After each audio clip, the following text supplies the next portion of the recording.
ఏరా ఏం చేస్తున్నావు? ఏమీ లేదమ్మా, ఖాళీగానే కూర్చున్నా. ఏంటో చెప్పమ్మా.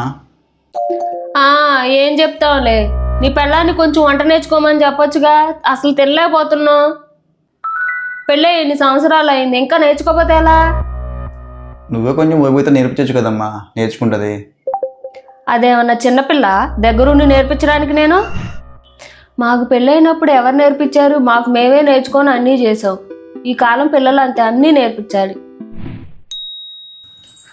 ఏంట్రా ఇది?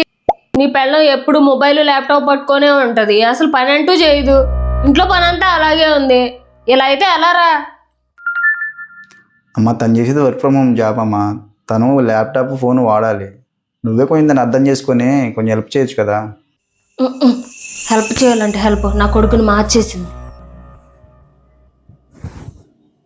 ఏరా అమ్మా, నీ పిల్లమేంట్రా ఎప్పుడు ఫోన్ మాట్లాడుతూనే ఉంటుంది?